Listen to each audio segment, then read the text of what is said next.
Hello folks, welcome back to the channel. So the 9-month update. Firstly, I just want to thank my son for doing the filming and editing on this week's video.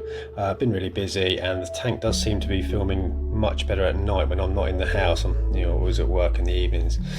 So yeah, big thanks to Corey for doing all the editing and stuff on that. He has got a D&D filter on the camera just to take the blue out so you can see the colour of the corals a bit better. Might want to check Corey's channel out if you're not already subscribed to him. He does updates every week on his nano tank as well. It's Corey Willard on YouTube. So let's get into it. 9 months. We're 9 months in from the start. So if you've been following the channel, this tank has been a bit tricky to get up and running really, and getting settled. First sort of 4 to 6 months was quite tricky to dial in the dosing with the calcium alkalinity and whatnot. But this past couple of months, like I say, if you've been following the channel, it's just been going really well. As you can see, all the growth on everything I've put in here, it's been really accelerated recently. I think it's just I've got into a groove, a certain, we've got the dosing dialed in, and maintenance routine. We've got nutrients just right, and everything we've put in here now is really sort of taking off. The colour's good, the growth is really good. So yeah, as we go through the tank here, you can see we're doing a voiceover, and this Bali slimier here is now really erupting. You say, I'm really chuffed with the way it's going. It seems to get, the tanks get to that sort of mark. Sometimes it's a year and a half in. Sometimes it's as early as 6 months. They just suddenly go into their groove, and if you can keep everything balanced and consistent, all the parameters level, and nothing swaying around, everything just seems more settled and less stressed. So yeah, the corals here, you can see that Duncan has grown multiple heads around the base. This green histerix now on screen, it's really growing. Funny growth pattern actually with this one. Instead of sort of growing into that sort of spiky upward growth pattern, it's sort of a little bit all over the shop, but interesting to see what happens here. My red digitarta here, awesome colour, really growing. My new acro, that miliepora, just to the right hand side of the red digitarta there, that's doing good. Slowly growing, and it just started slowly growing. The tips are erupting. But my purple stylopora, you can see on screen here, polyps. This time it's about 8 o'clock in the evening, and 8 p.m. So yeah, it's starting. All the polyps are starting to attract him for the evening. But this is our massive growth. All these multiple white tips erupting. My GSP on the back wall, as you can see, is really growing, spreading up the back. It's such a really luminous, long polyped strain. Absolutely love it. It's going to look awesome when the whole back wall's covered, and that ain't going to take long, I'm sure. So it's really, every day you can see like a couple of mil more every morning. Amazing, really. Pink histerix, so it doesn't look very pink on screen, but so it's quite hard to film and get the colour right on this when you're filming. But yeah, histerix is really doing well. So these multiple white tips keep erupting out and growing. We have got a little frag of it on the left hand side of the tank, and that's doing really well as well. That's starting to erupt.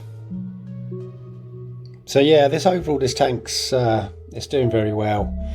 It's coming to its own now. All the equipment is running good. Everything's just sort of in harmony. I don't really do anything maintenance really wise with this tank now.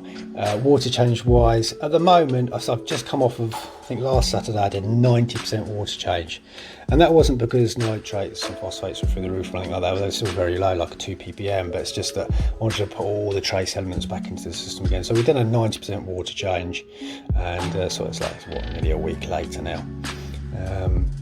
So we're still not running no filter sock, as you can see.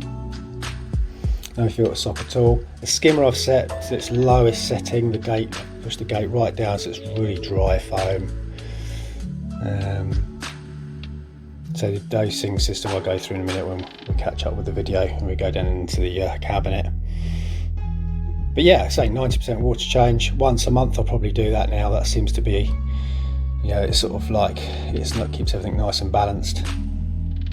We're running no GFO, no Rowaphos, just a little bag of carbon in the back, obviously in all the Biohome Ultra biological in the back, which is probably why this system is so successful, and I say it every time, is that Biohome, I think it's Ultimate Marine Biomedia in the back.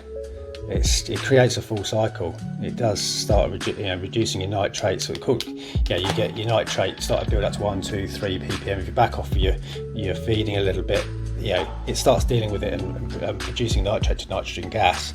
And if you don't feed the tank heavy, like I do feed the tank heavy with reef roids, lots of pellets 3-4 times a day, that's New Life Spectrum probiotics. If I don't feed heavy, this tank, its nutrients sorts it out, it zeroes out. So it's a very, very efficient biomedia, that the Biohome. Highly recommend it. Wave pumps all good, bulletproof, reliable. All the equipment's really reliable. Them Tonzi wave pumps I'm very impressed with. So we're just going to go down in the cabinet here. With a dosing system, it's all good. We're dosing 34 mil of alkalinity per day and 10 mil of calcium per day. Magnesium line is off. We'll just do that manually, probably every couple of weeks, just to boost it up a little bit. So it doesn't really require dosing amount of magnesium on a daily basis. Trace elements, don't really use them. Maybe on the water change I just do a heavy dose of those for sort of 4 mil of each, just to boost up the levels up to sort of 100%. But then I don't dose anything else during the month. So a little bit of reef carbon. We're not using Opox, don't need to. So yeah, all good. So we're coming towards the end of the video now. This has been a voiceover, so it's been I've done one before. Seems to be quite a good way of doing things. So if you're not subscribed to the channel already, subscribe. We've got loads of exciting stuff coming up, and loads of news coming up, which I'm not going to say in this video, in regards of what we're going to be doing towards the end of the year, which is quite exciting. So if you're not subscribed, hit that subscribe. It really helps me out. If you click that thumbs up as well, it really helps the channel out. Be much appreciated. Check my son's channel out. It's Corey Willard, YouTube, does some brilliant stuff. And I'll catch you in the next one.